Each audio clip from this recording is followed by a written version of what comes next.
किरण गव्हाणे, दुसऱ्या उमेदवार वर्षा सोनवणे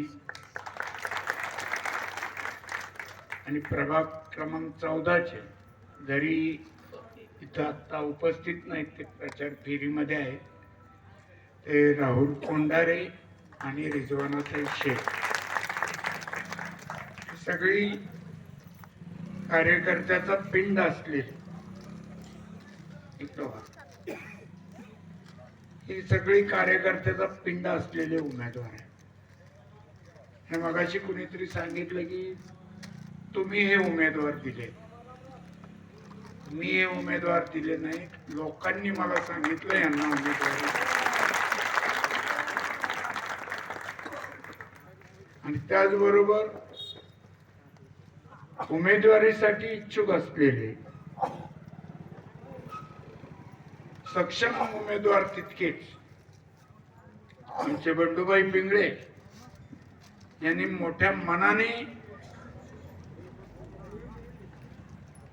या वार्ड क्रमांक 16 मध्ये स्वतः माघार घेऊन बबलू साळुंकेच्या मातोश्रींना उभं करा म्हणून सांगितलं.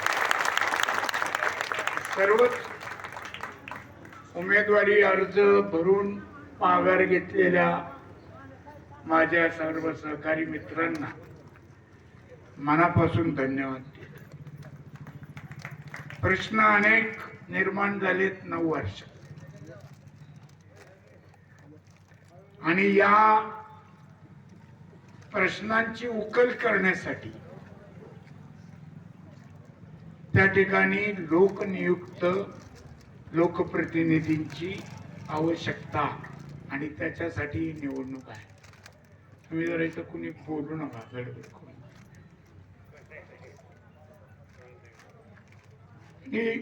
अनेक वक्त्यांनी सांगितलं.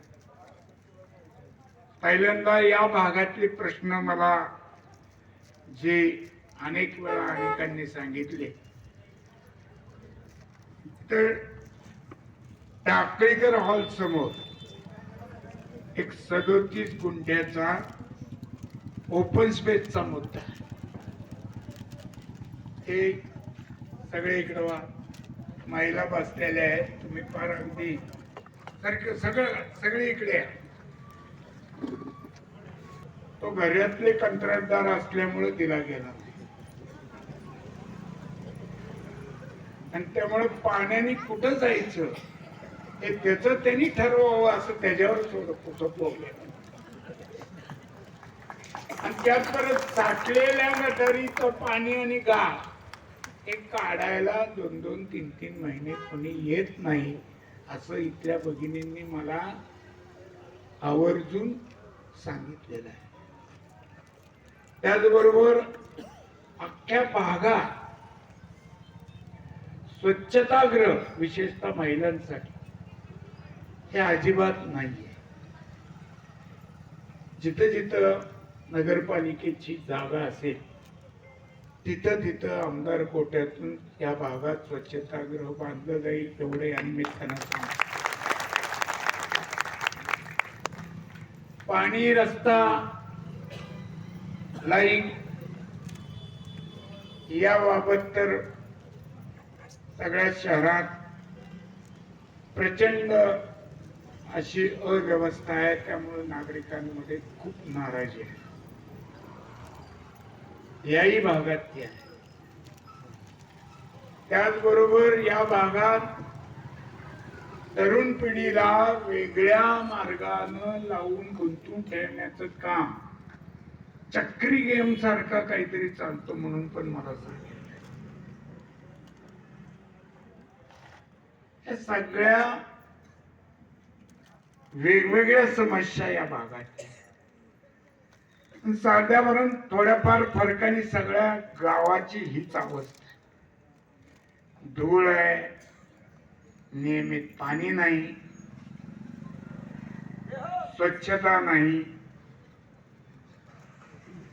त्याचबरोबर या भागात एका पोलीस चौकीची सुद्धा गरज आहे म्हणून महिलांनी मला सांगितलं. कारण या भागात क्लासेस भरपूर आहेत. विद्यार्थी विद्यार्थिनी यांची ये जा जास्त आहे, त्यामुळं तोही सुरक्षेचा प्रश्न या भागात आहे. ओपन स्पेसचे प्रश्न या भागात फार आहे. मी काल आमच्या विरोधी सन्मित्राची पोस्ट पाहिली. मी सांगितलं की आमदारांनी विधानसभेत ओपन स्पेसचा प्रश्न मांडला. हा, मी मांडला.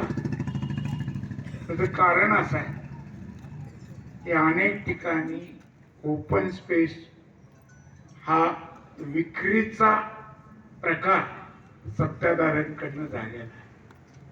ओपन स्पेस खरेदी, ओपन स्पेस कुणाची?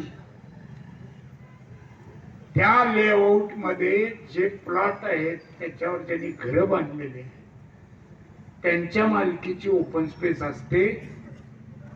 त्यांनी एखादी सोसायटी स्थापन केल्यानंतर नगरपालिकेने ती ओपन स्पेस त्यांना द्यायची असते आणि तोपर्यंत नगरपालिका ही विश्वस्त म्हणून त्या ओपन स्पेसची राखणदार असते. हा भाग वेगळा. राखणदारच आता हे सगळं गिळंकृत करायला निघालेले आपण या 9 वर्षात पाहिले. आणि मी त्या पोस्ट मध्ये वाचलं की विधानसभेत आमदारांनी सांगितलं मी काय केलं, म्हणजे आमच्या सन्मित्रानं, की गोरगरीब छोट्या समाजांसाठी मी 2-4 ठिकाणी सभागृह ओपन स्पेस मध्ये बांधले. ही सुद्धा शुद्ध फसवणूक आहे. ज्या समाजाच्या नावाने तुम्ही सांगता की त्या समाजासाठी सभागृह बांधलं, नगरपालिकेत सभागृह ओपन स्पेस मध्ये 10% बांधता येतं, 10 का 15% त्या जागेच्या हिशोबाने आहे.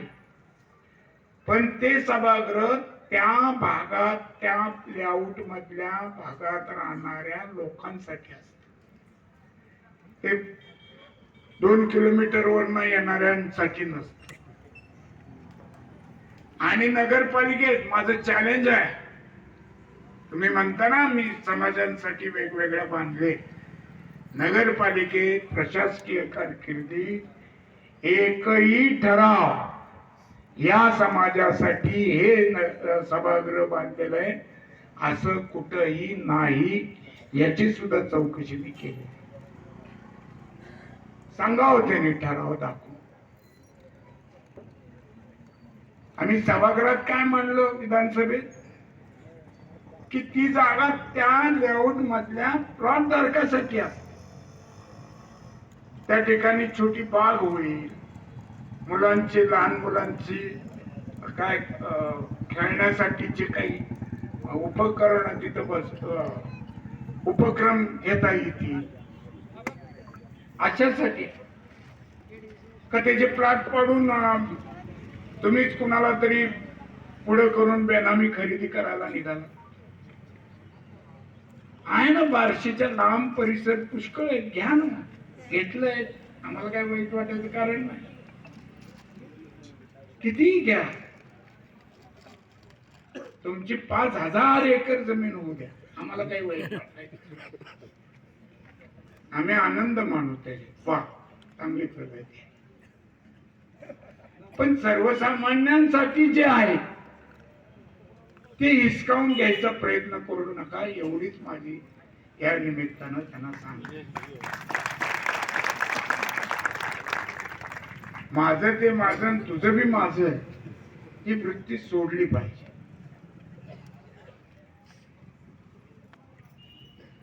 आज माणसं भयभीत आहेत.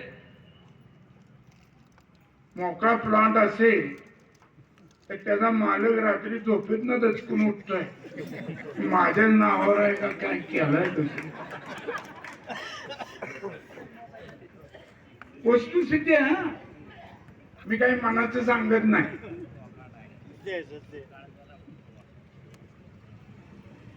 आणि मग ही आणि परत म्हणायचं की मी कोणाला शिव्या दिलेत का, मी आता काय फार चांगला वागतो. चांगली गोष्ट आहे, चांगलं वागलंच पाहिजे. आपण लोकप्रतिनिधी म्हणून काही वर्ष काम केलेलं आहे, आपल्याकडनं लोकांची हीच अपेक्षा असते. वर्षभरात या तालुक्याचे जिव्हाळ्याचे प्रश्न मी विधानसभेत मांडले आणि ते सोडवले. त्यातला महत्वाचा म्हणजे ह्या टॅक्सवर जे व्याज लावलेलं आहे आणि ते थकीत आहे, तो प्रश्न विधानसभेत मांडला आणि त्याच्यावर शासनाने चांगला निर्णय घेऊन अभय योजना केली की नगरपालिकेने ठराव करावा की ते 50% माफ करायचं का 100%. आम्ही सगळ्यांना सांगतो की तुम्ही जर आमच्या महाविकास आघाडीच्या हातात सत्ता दिली तर आम्ही ठराव करू की हे थकीत व्याज जे आहे त्या अभय योजनेला 100% सूट द्यावी, घरपट्टी फक्त वसूल करा. काही सुविधा नसताना या गावातले लोक घरपट्टी देतात. 10 दिवसाला पाणी येऊन सुद्धा पाणीपट्टी देतात. अशी चांगली लोक कुठेही बघायला मिळणार नाही. त्यांच्या तरी मनस्थितीचा जरा विचार केला असता काय बिघडलं असतं. आपण न्यूज वालीच आहे. मग कशाला आम्ही सगळे नगरपालिकेत काम करत होतो. उजनी धरण 70% मायनस होत वजा, आणि जिथे जॅकवेल होती ती कोरडी पडलेली होती. त्या काळामध्ये ज्यावेळेस लातूरला रेल्वेनं डब्याने पाणी आणलं गेलं त्यावेळेस सातत्यानं तिथं 1-2 दिवसाआड जाऊन ते पाणी जसं जसं पुढे सरकेल कमी होत गेलं ना पाणी, तसं तसं पाईप जोडून तराफ्यावर मोटारी लावून 1 दिवसाआड 2 दिवसाआड त्या काळात सुद्धा या गावाला पाणी देण्याचं काम मी केलं. परवाच्या सभेत म्हणले की सोपलानी पाईपलाईन उलटीच टाकली. अरे माझ्या घरात कुणी कंत्राटदारी केली नाही बाबांनो, मी केली नाही, माझ्या भावाने नाही, माझ्या वडिलांनी नाही, माझ्या पुतण्याने नाही, माझ्या नातवांनी नाही. आम्ही कुणी कंत्राटदारी केली नाही. ती तुम्हालाच लखला. उलटी पाईपलाईन जर आली असती केली असती, सुज्ञ माणसं आहेत सगळी या भागात, काय बार्शीतच, तर उजनीचं पाणी त्यावेळेस कैलासवासी बारगोले अण्णा होते, तुकाराम बापू शिंदे होते, आम्ही सगळेजण तिथं त्या पाईपलाईनचं पूजन करायला गेलो. तो काळ म्हणजे इतके वर्ष ते पाणी येतं. ते पाणी मग जर उलटी पाईपलाईन, यांच्या जशा उलट्या गटारी आहेत तशी जर ती उलटी पाईपलाईन असली असती तरी इतके वर्ष अखंडितपणाने बार्शीकर पाणी केले असते का?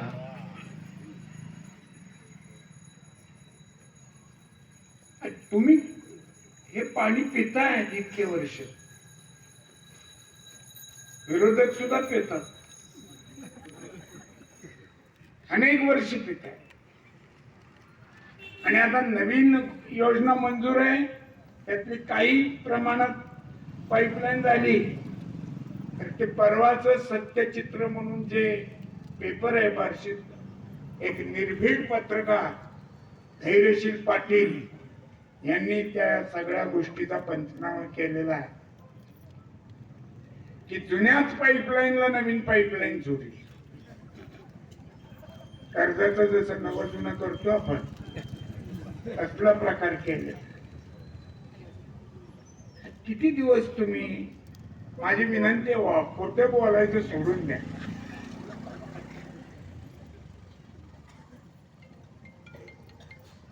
किती किती म्हणून किती दिवस खोटं बोला. इथं 9 वर्ष झाले तुम्ही पाण्याची कधी